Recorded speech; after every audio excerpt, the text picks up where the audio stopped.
आदरणीय निखिल सरांबद्दल एक थोडक्यात परिचय देते. 2016 साली गव्हर्नमेंट पॉलिटेक्निक नाशिक येथून त्यांनी सिव्हिल इंजिनिअरिंगमध्ये डिप्लोमा पूर्ण केलाय. त्यानंतर त्यांनी सीओईपी पुणे या देशातील नामांकित संस्थेतून बीटेक इन सिव्हिल इंजिनिअरिंग, त्यानंतर एमपीएससी एमईएस 2024 मध्ये संपूर्ण महाराष्ट्रात रँक मिळवत सर्वोच्च यश संपादित केलंय. त्याशिवाय त्यांनी यूपीएससी सीएपीएफ 2022 व 2023 या दोन्ही वर्षींचे इंटरव्ह्यू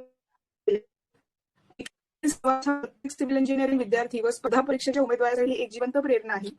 योग्य दिशा, सातत्यपूर्ण अभ्यास आणि आत्मविश्वास असेल तर काहीही अशक्य नाही हे त्यांनी सिद्ध करून दाखवलंय. सेशन सुरू करण्यापूर्वी एक महत्वाची गोष्ट नमूद करू इच्छिते. सध्या निखिल सरांची सिव्हिल सर्व्हिसेस एक्झामिनेशन म्हणजेच यूपीएससी सिव्हिल सर्व्हिसेस एक्झामिनेशनसाठी तयारी सुरू आहे. त्यांच्या या अमूल्य तयारीच्या वेळेतून आपल्या विद्यार्थ्यांसाठी मार्गदर्शन करण्यासाठी त्यांनी आपल्या विनंतीला मान दिला. त्यासाठी सिव्हिल मेनियाच्या वतीने त्यांचे मनपूर्वक आभार मानते. Thank you sir. आणि सरांच्या परमिशनने आता सेशनला सुरुवात करते. निखिल सर, आपला हा स्पर्धा परीक्षांचा प्रवास थोडक्यात आमच्या सर्व विद्यार्थ्यांसोबत शेअर कराल का? हो चालेल मॅम. मी पहिले थोडा माझा बॅकग्राऊंड देतो. मी सिव्हिल इंजिनिअरिंग केलेलं आहे. 2019चा पासआउट आहे मी सीयूपी मधनं. तर मग मी यूपीएससी सिव्हिल सर्व्हिसेस करायचं ठरवलेलं होतं. आवाज येतोय ना माझा व्यवस्थित? हो हो, क्लिअर आहे सर. ठीक आहे. यूपीएससी सिव्हिल सर्व्हिसेस करायचं ठरवलेलं होतं. तर 2020 ते 2023 पर्यंत असे 4 अटेम्प्ट मी सीएससीचे दिले. तर मग मला काही तिथे काही यश आलं नाही. मग मी पॅरलली असे काही ऑप्शन्स एक्सप्लोर करत होतो की ज्यात मला मग सीएपीएफ असेल किंवा मग बाकीचे मेरिट आउट ऑपॉर्च्युनिटीज असतील बाकीच्या एक्झाम्सच्या, तर मग ते करत होतो. पण त्याच्यात मला काही यश आलं नाही. तर इंजिनिअरिंग सर्व्हिसेसकडे यायचा जो डिसिजन होता, तर तो काय माझा स्वतःचा डिसिजन नव्हता. माझ्या मित्रांनी माझ्यावर इम्पोज केलेला डिसिजन होता तो. त्यामुळं बाय गॉड्स ग्रेस ते झालं, लकीली होऊन गेलं. त्यावेळी मग ऑगस्ट मध्ये निर्णय घेतला.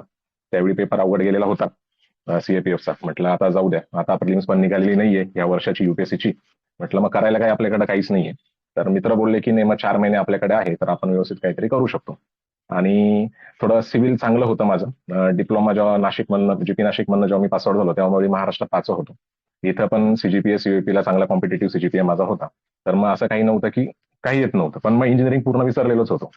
मग असं करून नंतर परत क्लासेस केले एका चांगल्या ठिकाणी. त्यानंतर मग जो माझा मित्र होता त्याने सांगितलं की कसं अप्रोच करायचंय, काय करायचंय, असं झालं. मग ऍव्हरेज मार्कच्या वरती मार्क कसे पडतील याचं थोडंसं प्लॅनिंग केलं.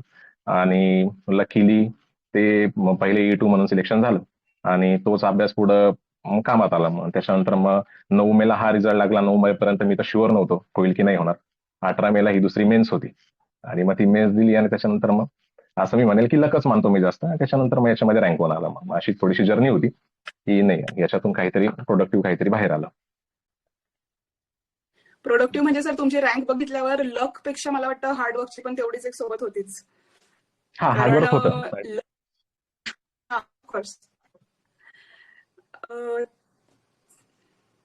त्यानंतर सर डिस्क्रिप्टिव्ह पॅटर्न आता मागच्या 2 अटेम्प्ट पासूनच एमपीएससीला आलाय. म्हणजे पूर्वी तो होता आणि त्यानंतर ऑब्जेक्टिव्हच मेन्स व्हायची. आता डिस्क्रिप्टिव्ह फार काही गायडन्स नाहीये. म्हणजे एमईएस आयएएस साठी किंवा युपीएससीच्या ऑप्शनल मध्ये तो असतो, पण एमपीएससी साठी 2 वर्षच झाले आणि तुम्ही दोन्ही मेन्स क्लिअर केले. त्यामुळे मला वाटतं तुमच्यापेक्षा जास्त अनुभव कोणी सांगू शकणार नाही या फील्डमध्ये. अच्छा, एक अप्रोच आपल्याला कसा ठेवायचा आहे हे सांगायचं आहे मला ना, की सब्जेक्ट वाईज अप्रोच कसा ठेवायचा. हा, तर मॅम असं आहे की मी 2024चं प्लॅनिंग असं काही नव्हतं. 23चं प्लॅनिंग मी सांगतो की त्यावेळी वॅकन्सीज ह्या 495 होत्या आणि 495 वॅकन्सीज असल्यामुळं तर मला अबो ऍव्हरेज परफॉर्म करायचं होतं. मग वॅकन्सीज जास्त होत्या तर मग अबो ऍव्हरेज आणि पहिलाच डिस्क्रिप्टिव्ह पॅटर्नचा काय होतं की एक्झाम होणार होती. त्यामुळे अबो ऍव्हरेज परफॉर्म करायचं होतं. त्यामुळे मग तशी माझी ती प्लॅनिंग होती.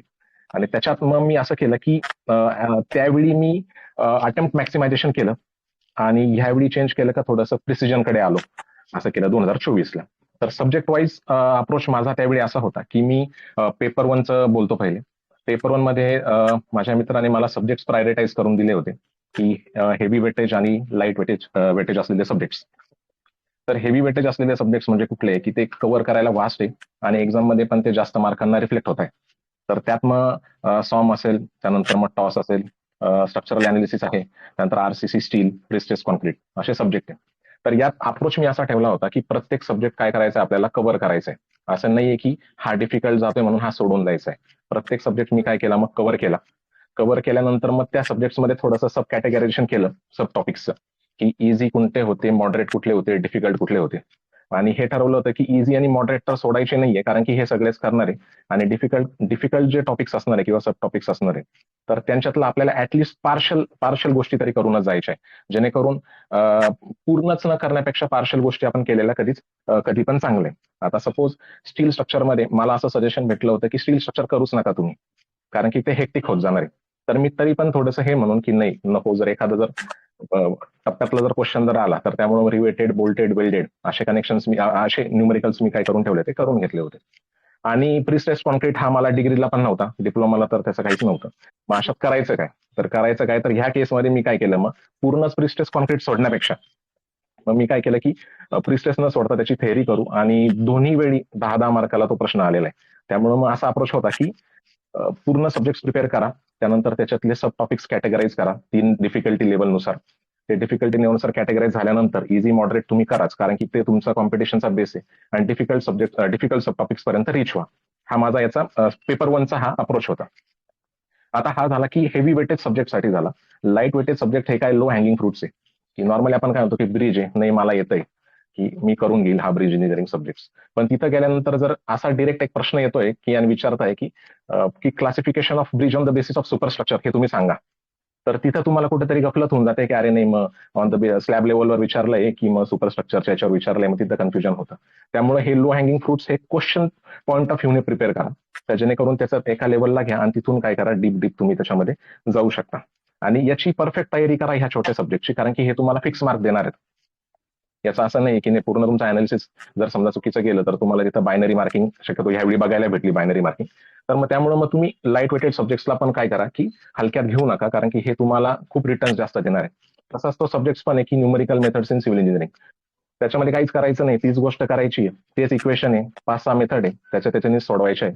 मग त्यामुळे तुम्ही ह्या अशा गोष्टी सोडू नका, हे छोटे सब्जेक्ट इग्नोर करू नका, ते पण तेवढ्याच मेहनतीने तुम्ही करा.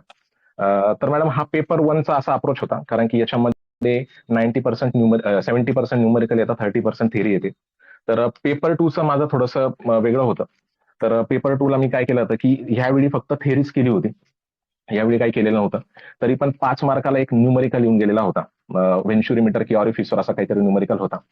तर मग ह्यावेळी असं आहे की असा अप्रोच ठेवावा की ऍटलिस्ट तुम्ही सरळ सेवेला किंवा काही जर करता की फॉर्म्युला बेस्ड क्वेश्चन हे तुम्हाला ऍटलिस्ट तिथं सॉल्व्ह करता आले पाहिजे, एवढं तरी तुम्ही तयारी करून घ्या. ते 5 मार्काला वगैरे असं सब क्वेश्चन मध्ये टाकायला त्यांनी सुरुवात केलेली आहे. त्यामुळे मग पेपर 2चा अप्रोच मी असं सांगेल की तुम्ही प्रत्येक सिलेबस पॉईंटची थेअरी 250 वर्ड्स तरी तुमच्याकडे पाहिजे. सगळ्या सोर्सेस मधनं सगळे सिलेबस कव्हर होतील, पॉईंट कव्हर होतील असं नाहीये.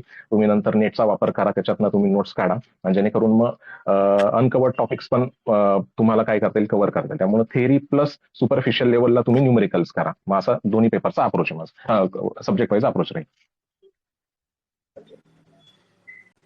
यानंतर सर आता बऱ्याच विद्यार्थ्यांनी अभ्यासाला सुरुवात केली आहे, काही रिझल्टची वाट बघतायत, पण एक ओव्हरऑल सांगाल का 10 दिवसात असं केलं पाहिजे आणि रिव्हिजन पाहिजे? क्वेश्चन असा होता, मॅमचा आवाज नाहीये, की अराउंड 110 डेज उरलेले आहेत आणि त्याच्यातून काहींनी प्रिपरेशन स्टार्ट केलंय, काही प्रिलिम्सच्या रिझल्टची वाट बघताय. तर मला जे प्रिलिम्सच्या रिझल्टची वाट बघताय त्यांना मी सांगतोय की कुणालाच माहिती नाही कट ऑफ किती लागणार आहे, काही नाही. डिफिकल्टी लेवल ह्यावेळी थोडी हायच होती, त्यामुळे मग याच्यात तुम्ही न जाता तुम्ही प्रिपेअर करा. 2023ला मी 4 वर्षाचा गॅप होता माझा आणि सिव्हिल इंजिनिअरिंग मध्ये. 123 दिवस होते माझ्याकडे. 123 दिवसामध्ये मला खूप चांगले मार्क पडलेले. त्यावेळी कॉम्पिटिशन पण भरपूर हाय होती. मी 24चं म्हणतच नाही, 24चं कॉम्पिटिशनच नव्हती, राहिलं 23चं. तर मग कॉम्पिटिशन भरपूर हाय होती त्यावेळी. मग राहिलं तर मग नॉर्मली एक रफ आयडिया देऊ शकतो मी की कसं करू शकता तुम्ही हा 110 दिवसामध्ये. त्याच्यामध्ये आपण असं म्हणू की शेवटचे 20 दिवस आपण मायनसच करू, कारण की त्याच्यामध्ये फुल लेंथ टेस्ट सिरीज असणार आहे तुमची. त्यानंतर तुमचं रिव्हिजनचं प्लॅनिंग असणार आहे त्याच्यामध्ये. मग आपण असं म्हणू की 110च्या ऐवजी एक 90 दिवस आपल्या हातामध्ये आहे कोर प्रिपरेशनचे. तर मग आपण असा अप्रोच ठेवू शकतो की आपण अशा सब्जेक्ट्सला ग्रुप करू डिफिकल्टी लेवल वाईज आणि नंबर ऑफ डेज रिक्वायर्ड. तर मग तुम्हाला मी एक रफली सांगतो की तुम्ही काय केलं पाहिजे. आणि आणि ही जी ग्रुपिंग तुम्ही करणार आहे तर त्याला तशा डेडिकेटेड टेस्ट तुम्हाला जर भेटल्या तर मग तुम्हाला लगेच तो अभ्यास केल्यानंतर लगेच ते रिफ्लेक्ट झालं पण पाहिजे पेपरवर, आणि त्याच्यातनं तुम्हाला फीडबॅक पण मिळाला पाहिजे जे कोणी एक्झामिनर्स असतील त्याच्यामध्ये. तर मग मी असं म्हणेल की पहिले आपण डिफिकल्टी लेवल हाय असलेले सब्जेक्ट जर घेतले, समजा सॉम आहे, टॉस आहे, त्यानंतर स्ट्रक्चरल अनालिसिस, न्यूमरिकल मेथड्स आणि कम्प्युटर ऍप्लिकेशन्स, तर हे सब्जेक्ट जे आहेत तर साधारणतः ह्या 4 सब्जेक्ट्सला एक साधारणतः 20 दिवस आपण देऊ शकतो मॅक्सिमम आतापर्यंत. इथून जरी चालू केलं तुम्ही तरी 20 दिवस देऊ शकतो, कारण की 20 दिवसाच्या वर नाहीये, लागतच नाही या सब्जेक्ट्सला.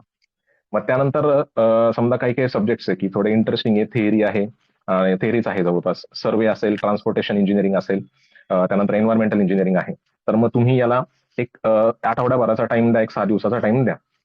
आणि सिमिलर लाईन्सवर आता एफ एम मध्ये तुम्हाला काही करायचं नाही किंवा मशीन्स मध्ये काही जास्त एवढं करायचं नाही.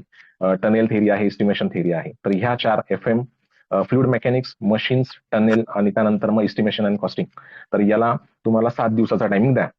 त्याच्यानंतर मग जवळपास हे 11 सब्जेक्ट्स कव्हर होत आहे. हे 11 सब्जेक्ट्स कव्हर झाल्यानंतर यांना थोडं रिवाईज करा, कारण की याच्यात जर गॅप जर पडला तर मग तुम्हाला परत ते नव्याने चालू करावं लागणार आहे. आणि ऍट द एंड ऑफ म्हणजे काय म्हणतो आपण त्याला, त्या डी डेच्या दिवशी तर ते आठवत पण नाही का काय केलेलं आहे आपण, आणि एवढं सगळीकडे बंबार्डिंग होत असते. त्यामुळे मग ते हे व्यवस्थित एकदा परत रिवाईज करा.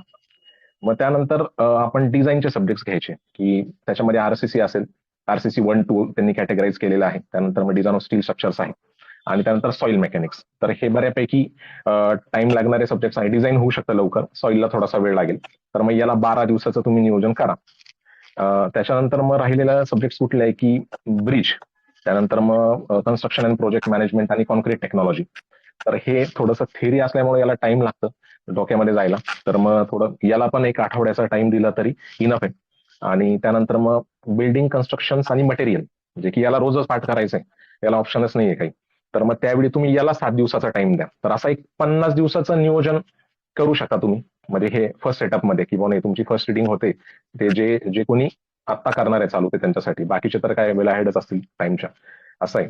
याच्यानंतर हे सगळं झाल्यानंतर 50 दिवसानंतर हे झाल्यानंतर एक 15 दिवस हे सगळे रिवाईज करायला घ्या, जेवढं होईल तेवढं होईल. त्याच्यानंतर मग काय करा की तुम्ही टेस्ट द्या, फुल लेंथ टेस्ट असेल किंवा सेक्शनल टेस्ट असतील त्या टेस्ट द्या. आणि त्या टेस्टचा जो काही फीडबॅक येणार आहे त्याला वेळ लागेल. तर मग टेस्ट दिल्यानंतर मी चेक करून घ्या तुम्ही कुठं चुकले, काय चुकले. आणि तो फीडबॅक जर तुम्हाला जर असं वाटत असेल का खरंच घ्यावा तरच घ्या, मनापासून वाटत असेल तर. नाहीतर काय लय मनाला लावून घ्यायचं नाही. तुमचा नॅचरल जो काय फ्लो आहे आन्सरचा तर तो तुम्ही कंटिन्यू ठेवला तरी काही हरकत नाही. फक्त मग तुम्हाला वाटतंय की नाही यार हे खरंच चुकलंय माझं, इथं व्हॅल्यू ऍडिशन होऊ शकत होतं, तर तेच मनावर घ्या. इथं टेस्ट सिरीज मध्ये फेल होऊ रादर दॅन तिथे जाऊन फेल होण्यापेक्षा. त्यामुळे ते फिअर काढून टाका मनात की टेस्ट द्यायची नाही किंवा द्यायची, तर ते करून घ्या तुमचं. भरपूर डिटेल प्लॅन सांगितलाय सर तुम्ही, नक्कीच म्हणजे फायदा होईलच याचा. आणि मला सगळ्या लिस्नर्सला असं सांगायचं की जर तुमचे काही वेगळे प्रश्न असतील तर ते सिव्हिल मीडियाच्या ग्रुपला तुम्ही टाकू शकता. आपण त्यातले काही सिलेक्टेड प्रश्न शेवटी घेऊयात. सर, आणि पुढचा प्रश्न असा होता की किती डेप्थ ऍक्च्युली रिक्वायर्ड आहे. म्हणजे जसं आपण बोललो की फ्लुइड मेकॅनिक्स जर फॉर एक्झाम्पल आपण घेतलं आणि आपण जर ईएससीचे प्रिव्हियस इयर क्वेश्चन सॉल्व्ह करत बसलो तर ते खूप वास्ट होतं. आणि म्हणजे मागच्या 2 वर्षातलं जर आपण म्हणजे सब्जेक्ट वाईज वेटेज बघितलंय तर जेवढं वेटेज एफएमच्या क्वेश्चन्सला आहे तेवढंच ब्रिज आणि टनेलला सुद्धा एमपीएससीने तेवढाच वेटेज दिलाय. तर ऍक्च्युली किती डेप्थ पर्यंत जायला पाहिजे आणि किती म्हणजे जास्त अभ्यास केल्याने वेस्टेज होऊ शकतो वेळेचा, एनर्जीचा, सगळंच. आता यात कसं आहे की सपोज ब्रिज इंजिनिअरिंगचे काही टॉपिक्स आहे, सिलेबसच्या अंडर काही टॉपिक्स दिलेले, तर आता 23ला त्याने सपोज 8 टॉपिक्स आहे टोटल, पहिले 4 आहे, तर पहिल्या 4 पैकी त्याने प्रश्न टाकला किंवा पहिल्या 2 वर त्यांनी प्रश्न टाकले. तुम्ही ह्यावेळी काय करा का इग्नोर टॉपिक्स, म्हणजे त्यांनी जे कन्सिडर केले नव्हते पेपर सेटरने त्या टॉपिक्सवर करा. त्या टॉपिक्सवर काय करा, सुपरफिशियल लेवल जे काय असेल इंट्रोडक्टरी लेवलला ते करा तुम्ही. सेकंड 24चा म्हणतोय मी. 25 मध्ये काय करा की तुम्ही एक स्टेप अहेड जा त्याच्या, की सपोज त्यांनी ऍफ्लक्सचा प्रश्न विचारलाय आणि ऍफ्लेक्सचा प्रश्न की नाही बा कसं ब्रिजच्या स्टेबिलिटीवर इम्पॅक्ट होतो, तर ह्यावेळी तुम्ही ऍफ्लेक्सचा कम्प्युटेशनवर न्यूमरिकल एक्सपेक्ट करू शकता. असं आहे. तर मग तुम्ही ह्या डेप पर्यंत थांबा, तिथं जाऊन याच्या खाली तुम्ही जाऊ नका. आणि राहिली गोष्ट की पेपर सेटर कुठले आहेत हे पण थोडं बघायला पाहिजे. युनिव्हर्सिटीचे पेपर सेटर्स आहे, आपल्या डिग्री कॉलेजेसला पण तेच होते. तर मग किंवा मग भारतभर सीओपी व्हीजीटीआय इकडनं असतील पेपर सेटर्स, तर मग काय की तिथले जरी तुम्हाला क्वेश्चन पेपर भेटले, युनिव्हर्सिटीचे जरी भेटले, तरी थोडंसं डीप जाऊन किंवा एमटेकचे क्वेश्चन पेपर, एमईचे क्वेश्चन पेपर भेटले, तर तुम्हाला ती डिफिकल्टी लेवल कळून जाईल. मी तर काय बघितलेलं नाहीये, पण ती कळून जाईल तुम्हाला की नाही, एक लेवल आहे तिथपर्यंतच जाता, त्याच्या पुढे काही जात नाही. आणि जास्त काही अनालिटिकल जसं काही ईएससीला विचारता तसं काही नाहीये इकडे काही. इथं स्ट्रेट फॉरवर्ड आहे, डिझाईन करायचंय तर एवढं डिझाईन करायचंय, तोच तोच क्वेश्चन येतोय, तोच डिझाईन करायचा आहे. स्लॅबच्या एंड कंडिशन्स पण सेमच आहे, सगळं सेम आहे. त्यामुळे त्याचा फायदा घ्या थोडासा. आणि क्वेश्चन किती मार्काला विचारताय ते बघा. 8 मार्काला विचारताय तर तेवढंच लिहा. म्हणजे खूपच आवडलाय आणि लिहितच बसलोय असं करू नका, कारण की तिथं तुम्हाला मॅक्सिमम तो 5 मार्क देतोय. 5 तर 6 होईल, पण पुढे जर अजून 5 मार्काचा गेला तर मग ते 5ही जातील. असं आहे. त्यामुळे मग ते जस्टिस द्यावं प्रत्येक क्वेश्चनला, मला ते म्हणायचंय. Okay, thank you sir. आणि पुढचा प्रश्न असा होता की म्हणजे बरेच लोक अभ्यास नीट करतात, टेस्ट सिरीज देतात, प्रिपरेशन सगळी व्यवस्थित असते, पण अशा काय कॉमन मिस्टेक्स आहेत ज्याच्यामुळे एक्झाम किंवा रँक जाऊ शकतो? त्यात असं आहे की मी थोड्या माझ्या फेलर्स मधनं सांगतो की एक्झामला लार्जर दॅन लाईफ बघूच नका. म्हणजे एक्झाम, मी तर दोन्ही वेळी एक्झामला युटिलिटी म्हणूनच बघितलं यावेळी, आणि लकीली दोन्ही वेळी झालं माझं ते. काही नाही, नाही झालं तर काही नाही, काहीतरी करूनच घेऊ आपण. एवढं काही मनाला लावून घ्यायचं नाही त्याच्यामध्ये. ते आता सगळे म्हणतील काय हा झालाय म्हणून सांगतोय, पण नाही, तसं काही नाही. मी आधी पण त्याच माइंडसेटचा होतो का काही ना काहीतरी करून घेऊ. एक थोड्या गोष्टी काही सांगतो का माझ्या ज्या थोड्याशा चुकल्या. एक 23ला थोडंसं पेपर मॅनेजमेंट चांगलं होतं माझं, कमी अभ्यास होता पण पेपर मॅनेजमेंट चांगलं होतं. क्वेश्चन सिलेक्शन थोडं प्रॉपर झालेलं होतं माझं, त्यामुळे मग एक डिसेंट स्कोर आला मला, सिलेक्शन पुरता डिसेंट स्कोर आला. तर ह्यावेळी काय झालं, 2024 मध्ये पेपर मॅनेजमेंट मध्ये काय झालं की माझ्याकडनं एक टिक मार्क झाली क्वेश्चन नंबर 2 ला, जो की मला सॉल्व्हच करायचा नव्हता. आणि घाईघाईमध्ये मी तो क्वेश्चन नंबर 2 सॉल्व्ह करून करायला घेतला, आणि नंतर कळालं की आपल्याला त्याच्यातलं 15 मार्काचं मधलं येतच नाही असं आहे. पण अटेम्प्ट केलेला होता. आणि मग त्यामुळे असं आहे की क्वेश्चन सिलेक्शन तुम्ही प्रॉपर करा, बघा. टिक मार्क अननेसेसरी करू नका, एका टिक मार्क मुळे एवढं जातं. ठीक आहे, रँक होणं झाला माझा, पण मग ठीक आहे की असं नाही व्हायला पाहिजे, कारण की आपल्याला येत होता दुसरा क्वेश्चन, पण आपण हे केलं. दुसरं काय की टेम्परामेंट आहे, की नॉर्मली एक्झाम एन्व्हायरमेंटमध्ये टेम्परामेंट महत्वाचं आहे. की तुम्ही जर बिझी असाल, म्हणजे तुम्ही जर अभ्यासच करत असाल, म्हणजे अभ्यासामध्ये तुम्ही जर ब्रेक जर आणला जर नाही, तर मग तुम्हाला काय असं काही स्वतःवर क्वेश्चन मार्क, म्हणजे क्वेश्चन रेज होतच नाही की नाही मी केलंय की नाही काही. पण तुम्ही ह्या ज्या एंडच्या डेज मध्ये जर समजा गॅप जर आणला, तर म्हणता तुम्ही की नाही यार माझं तर खूप बाकी, माझं कसं होईल, हे होईल ते होईल. त्यामुळे तो टेम्परामेंट कसा आहे की टेम्परामेंट एक सेकंड गोष्ट आहे की तो मेंटेन करा, तर तो बिझी राहूनच मेंटेन होणार आहे. तो दुसऱ्या कुठल्याच मोटिवेशन मेंटेन होणार नाहीये. कोणी येऊन भाषण दिलं किंवा काय दिलं तरी त्यांचं काय इम्पॅक्ट होत नाही. शेवटी शेवटी ते आपल्यालाच आपलं करावं लागतं. आणि ते फिअर ऑफ फेल्युअर असं सांगितलं की काही नाही, तुम्ही काय होऊन काय होणार आहे, ते एक्झामच क्लिअर होणार नाहीये, दुसरं काय होणार नाही. काही ना काहीतरी करूनच घेऊ, इंजिनियर आहे आपण. एवढं पण काही नाही. मी तर काय करत होतो आणि काय करायला लागलो असं झालं. त्यामुळे माझं तसं काही नाही. आणि त्यानंतर एक्झाम कंडिशन अशा आहे की आपण नॉर्मली तिथं जातो की मराठी शाळा असतात किंवा हे असतात, तर मग थोडं इन्फ्रास्ट्रक्चर त्या टाईप नाहीये तिथं. मग बेंचेस व्यवस्थित नसतात, हे खालीवरच होते. तर त्यामुळे मग त्यावेळी अननेसेसरी तुम्ही एक्झामिनरला डोकं नका लावत बसू.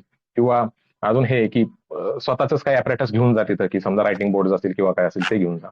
त्यानंतर नवी मुंबईला मेन्स होती माझ्यासोबत असं झालं की जरी उन्हाळ्यामध्ये मेन्स होती तरी पण तिथं त्यांनी एसी लावलेलं होतं तिथं मध्ये, मला एसीचं सहनच होत नाही. मग परत माझ्यावर तो पण इम्पॅक्ट झाला. त्यामुळे अशा पण काही गोष्टी जर नवी मुंबई सेंटर असेल तर त्यांनी हे पण बघा की अशा आहे. बाकी काही नाही, फक्त paper management, temperament, fear of failure आणि एक्झाम कंडिशन्स हे बघा. आणि टेस्टचा जो फीडबॅक असेल, चांगला वाला फीडबॅक, तर तो फक्त मनावर घेऊन तुम्ही थोडंसं काम करा आणि इम्प्रुव्हमेंट करा आणि बिझी राहा. फक्त बाकीच्या गोष्टीमध्ये इंडल्ज होऊ नका.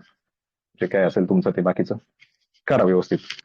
म्हणजे अभ्यास एवढीच मेंटल प्रिपरेशन पण तेवढीच गरजेची आहे. हो मग.